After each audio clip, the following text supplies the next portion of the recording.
G9 టీవీకు స్వాగతం. నా పేరు దివ్య. ఈ రోజు అనంతపురం నడి ఒడ్డున press club Anantapuram press club దగ్గర మా ముఖ్యమైన డిమాండ్లు ఒకటి ప్రెస్ క్లబ్ ఎన్నికలు వెంటనే జరపాలి. రెండోది వాళ్ళు వసూలు చేసి సభ్యత్వాలు వసూలు చేసిన డబ్బులు బహిర్గతం చేయాలి. మూడో విషయము అభివృద్ధి మొత్తం కోల్పోయింది కాబట్టి ఇమ్మీడియట్గా జిల్లా కలెక్టర్ కానీ మిగతా వాళ్ళు కానీ దీన్ని చొరవ తీసుకొని ఇమ్మీడియట్గా ఎలక్షన్ జరిపించి ఈ ప్రెస్ క్లబ్ని అభివృద్ధి బాటలో నడిపించాలా. ఈరోజు మొత్తం ప్రెస్ క్లబ్ అంతా పాడైపోయింది. ఇప్పుడు ఈ ఉన్న కమిటీ కూడా ఏమి చేయలేకపోతున్నారు. వాళ్ళే ఒకరికొకరు సరిగా లేరు. దానివల్ల ఈ విధంగా అయింది. ఇమ్మీడియట్గా కొత్త కమిటీ వేసి దీన్ని ఎలక్షన్ జరిపి ఒక అభివృద్ధిలో బాటలో చేయాలని చెప్పి జిల్లా కలెక్టర్ గారికి చెప్తున్నాం. నేను సీనియర్ జర్నలిస్టు.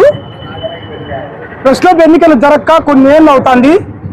పెద్దలందరి సూచనల మేరకు ఈరోజు ఈ పరిస్థితి రాకూడదు. యాక్చువల్గా ఈ పరిస్థితి రాకూడదు. రోడ్డు మీద జర్నలిస్టులు కూర్చోవలసిన పరిస్థితి ఏర్పడింది.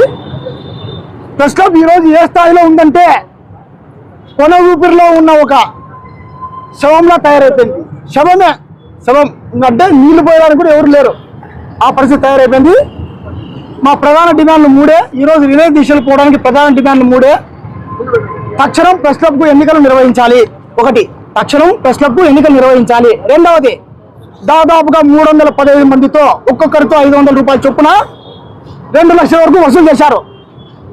ఆ 2 లక్షలు ఏమైంది అన్నది నేను ఈరోజు ప్రధానంగా డిమాండ్ చేస్తున్నాను. ఈ 2 లక్షల మొత్తాన్ని ఆ కమిటీ సభ్యులు ఎవరైతే ఉన్నారో ఆ 9 మంది స్వచ్ఛందంగా బయటకు వచ్చి ఆ 2 లక్షల సభ్యత్వాల పేరుతో వసూలు చేసిన 2 లక్షలు బయట పెట్టాలి. సభ్యత్వాల పేరుతో వసూలు చేసిన ఆ మొత్తాలు బయట పెట్టాలి, బహిర్గతం చేయాలి. కలెక్టర్ గారికి జర్నలిస్టులు అంటే చాలా ప్రేమ ఉంది.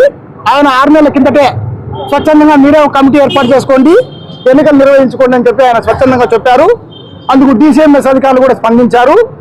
మనకు కొద్దిగా సహకారం కూడా అందించారు. అయితే ఎవరైతే ఉన్నారో 9 మంది సభ్యులు ఒకరిలో ఒకరికి పొంతన లేక సరైన వాళ్ళ మధ్య అండర్స్టాండింగ్ లేక 6 నెలలుగా కలెక్టర్ గారు చెప్పినా కూడా 6 నెలలుగా ప్రెస్ క్లబ్ ఎన్నికల వైపు ఎలక్షన్ వైపు దృష్టి సాధించలేదు. అటువైపు అడుగులు కూడా వేయలేదు. ప్రస్తుతం మా పరిస్థితి ఎలా ఉందంటే చిన్న జర్నలిస్ట్ కింద పడినా కూడా 10,000 సాయం చేసేవాళ్ళు లేరు. నిన్నటికి మొన్న మన ఆంధ్రజ్యోతి రిపోర్టర్ రవికుమార్ గారు, మీ అందరికీ తెలిసిన విషయమే, కల్చరల్ రిపోర్టర్ గారు రవికుమార్ గారు పనిచేశారు అనంతపూర్లో.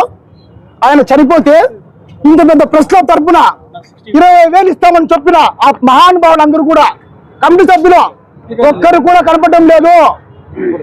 ఆంధ్రజ్యోతి కుటుంబానికి 20,000 ప్రెస్ క్లబ్ తరఫున సహాయం చేస్తామని చెప్పిన ఆ మహానుభావులు ఎవరు కనపడడం లేదు. ప్రెస్ క్లబ్ దగ్గర డబ్బులు లేవు అనుకుంటే పొరపాటు అండి. ప్రెస్ క్లబ్ దగ్గర బ్యాంక్ అకౌంట్ లో 5 లక్షల వరకు డబ్బులు ఉన్నాయి. ప్రెస్ క్లబ్ దగ్గర పాత బ్యాలెన్స్ 5 లక్షలు డబ్బులు ఉన్నాయి. ఆ 5 లక్షలు ఏమైంది? జర్నలిస్టుల కుటుంబాలకు సాయం చేయండి మీకు చేతనైతే.